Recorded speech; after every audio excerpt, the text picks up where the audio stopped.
गिबि गिबियावनो नोंथांमोननि जि चेनेल आरो बे चेनेलनि दारै इंराजि गोदान बोसोर आरो जोंनि बर'फोरनि मागो दमासिनि गाहाम हामग्लायनाय आरो अननाय गासैबो बिटिआर रायजो आरो आंनि समस्तिनि साफ्रोम रायजो राजा बिथांमोन आरो इउपिपिएल दोलोनि साफ्रोमबो बिबानगिरि बिथांमोननो जासिग्रोनाय थाबाय। दिनै जोंनि हरिसिङा समस्तिनि सिङाव हरिसिङा प्राइमारि कमिटि बिथांमोननि बानजायनायाव गिदिरथार बेबायदि आरोबाव जोङो जयनिं प्रग्राम लानो हादों आरो जाय जयनिं प्रग्रामाव बिसेसकरि हरिसिङा बे ओनसोलनि पटि लाइन होनना बुङो, स्टेशन ब्लक होनना बुङो, बेनिफ्राय फासिया होनना बुङो आरो इडेनबारि आरो तौमारि बे ओनसोलनि गोबांथार रायजो राजा बिथांमोना जोंनि इउपिपिएल दलाव जुगदान जाफैदों। दा खोथाया बेनो जे थांनाय 2 बोसोराव जे जोंनि इउपिपिएल गभर्नमेन्टनि आरो प्रमद बर' बिथांनि जिखिनि भिजन आरो मिशन बे 2 बोसोर सिगां आसलते खुब बेरखाङाखैमोन, किन्तु 3 बोसोर जानाय लोगो लोगोनो जोंनि मानगोनां बिटिआरनि चिफ एक्जिकिउटिभ मेम्बार आरो इउपिपिएल दोलोनिनो आफादगिरि प्रमद बर' बिथांनि जि मिशन आरो भिजन आरो नैबे 1 बोसोराव जाखिनि रायजो राजा बिथांमोननि कारणे जा मोजां खामानि मावबाय आरो बियो गोसारजोब्बाय जोंनि बिटिआर ओनसोलाव जे मोजां खामानि जिहेतु इउपिपिएल गभर्नमेन्टआ मावदों, अनसुंथाइ जाफोर होनांगौ गासैबो प्राय माने मोनजोबदोंआनोसै। अरुणोदयनिफ्राय लानानै पिएमअएनिफ्राय लानानै गियान सोरांनिफ्राय लानानै अनसाय बिथांखिनिफ्राय लानानै आलारि सोरांनिफ्राय लानानै बेबायदि अनसुंथाइफोरखौ जेब्ला रायजो राजा बिथांमोननि न'खरफ्रोमावबो जेब्ला सौहैबाय आरो निस्सय जे प्रमद बर' बिथाङा मोजां बेबायदि खामानि मावदों आरो बेखौनो रायजो राजा बिथांमोना मोनथिदों आरो फोथायदों जे फैबाय थानाय समाव बेबायदिनो जुदि 3 बोसोरावनो एथ' मोजां खामानि जुदि मावबायब्ला भबिष्यत जाय बिथांमोनानोखि गुबुन दोलोफ्राव दंमोन बिथांमोननि भबिष्यतआ उज्जवल जानाय नङा आरो बिथांमोना सरकारनि जि आसनि आरो बे आसनिनिफ्राय गोजानाव थागोन, बन्सित जागोन। आरो बेनिखायनो जिहेतु जोङो साफ्रोमबो भारतनिनो नागरिक, आसामनिनो जोङो नागरिक आरो बिटिआर ओनसोलनि जों साफा साफा माने सिटिजेन, दा बेखिनि समाव सरकारनि जि आसनिफोर आरो बे आसनिफोरखौ सोरबा इन्डिभिजुवेला आरो सोरबा रायजो राजा बिथांमोना बन्सित जाना थानायखौ जोङो लुगैया आरो बिथांमोनाबो निस्सय लुबैनाय नङा। आरो बेनिखायनो सरकारनि आसनि सेल्फ हेल्प ग्रुपनि जिथुनिखि रां अनसुंथाइ होनाय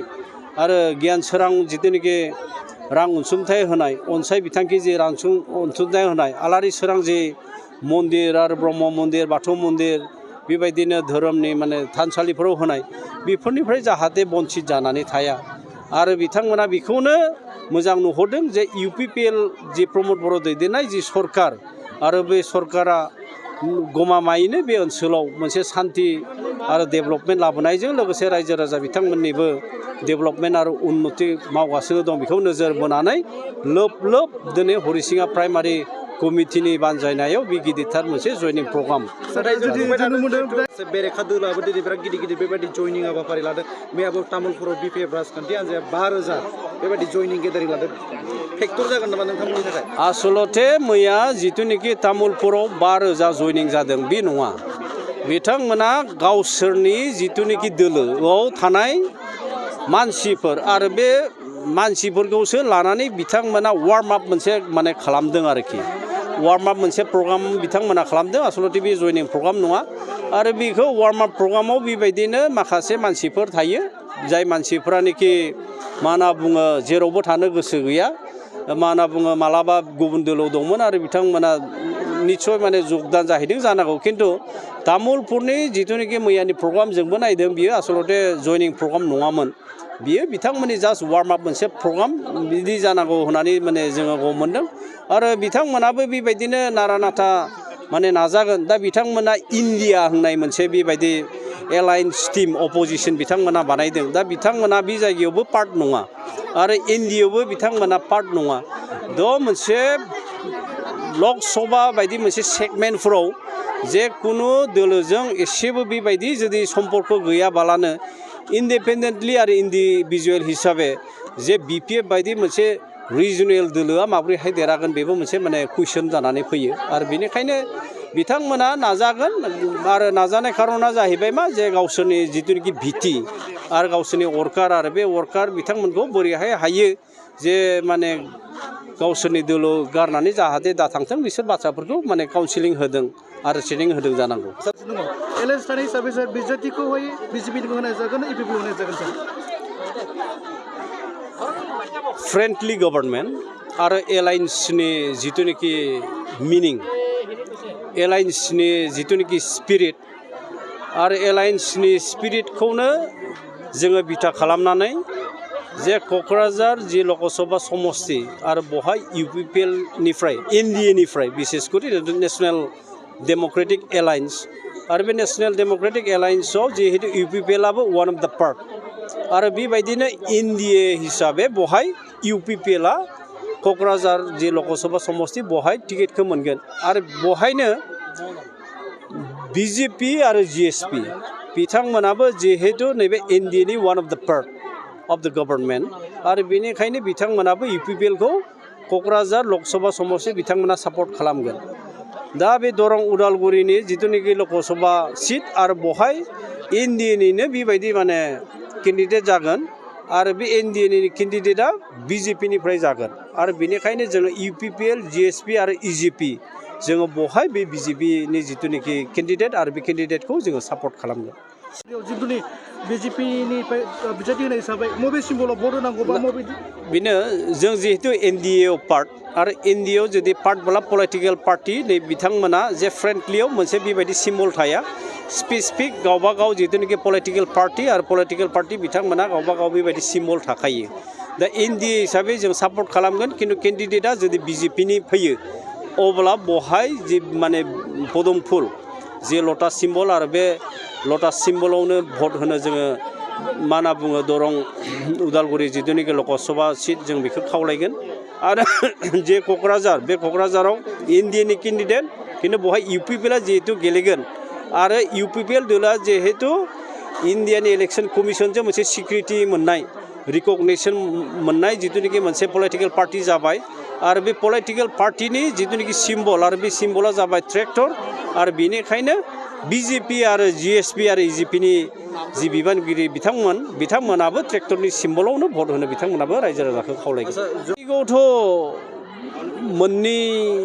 जिथुनिखि समस्ति बहाय दिनैनि थारिखआव जिर' होननानै बुङा बिथांमोना जेब्ला मा होनना बुङो सरकाराव दंमोन अब्लाबोथ' क'क्राझार जिथुनिखि सिट आरो बे सिटखौ बिथांमोना देरहायाखैमोन आरो प्रलं नैबे बै समाव माने मंगलदै मोनसे सिट होनना बुङोमोन बेखौ दायो बेयो गोदानलि डिलिमिटेसन जानानै दरं उदालगुरि जाबाय दा 2004निफ्राय जेब्ला जोङो नायगोन आरो बहाय बिजेपियानो साबसिकुवेन्टलि देरहाबोबाय थानायखौ जोङो नुनो मोन्दों दा बेनिखायनो क'क्राझारावबो बिथांमोना देरहानो हाखाया आरो उदालगुरियावथ' बिथांमोना देरहानायनि खुनु सिमांखौनो दा नुथों सार मोनसे जों नुनो मोन्दों आपडेट दायो हम मिनिस्टार अमित शाहआ मोनसे बाख्नायथाव बाथ्रा बुंदों प्रमद बर'नि साराव बिथाङा सासे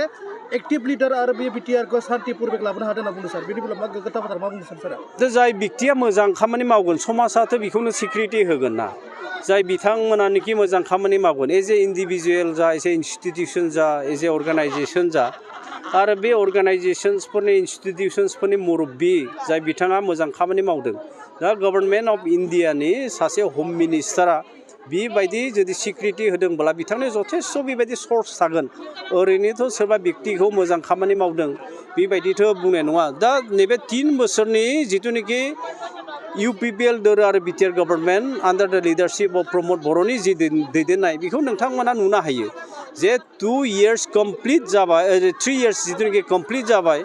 आरो बे 3 इयार्स कमप्लिट जानायाव कमप्लिटलि मोनसे पिस एन्ड ट्रेंगुलिटि जिथुनिखि सिचुएसन आरो बे सिचुएसना दिनैनि तारिखआव फैदों खिन्थु एट द सेम टाइम जुदि नोंथांमोना नायोब्ला बे 2005आव बिपिएफआ गभर्नमेन्ट दादों इलेक्सन जादों खिन्थु 2008आवनो 3 बोसोरनि गेजेरावनो दाङाबाजि स्टार्ट जादों आरो बे 2008निफ्राय माने टिल 2014 जों कन्टिनिउ जे बेबायदि मोनसे कनफ्लिक्टआ माना कमिउनेल कनफ्लिक्टआ बे ओनसोलाव जाबाय थादों दा दिनैनि थारिखआव प्रमद बर' बिथांनि जिथुनिखि लिडारशिप आरो बे प्रमद बर'नि लिडारशिपआव जे मोनसे सान्ति परिबेस बे ओनसोलाव फैनाय आरो बेजों लोगोसे गुबुन माने जाति जनगोष्ठी बिथांमोनाबो जि माने साइ अफ रिलिफ जिथुनिखि फियार साइकोसिस मोनसे जोंनि ओनसोलाव दंमोन आरो बियो दिनै गोमाबाय दिनै मोजां थासारि फैबाय आरो बेनिखायनो भारतनि जिथुनिखि नखर बिफाननि मन्थ्रि आरो बिथांखौ प्रशंसा खालामनाया बियो जग्य आरो खुब मोजां माने बिथांनि मा होनना बुङो कमेन्ट होननानै आं बेखौ बुंगोन।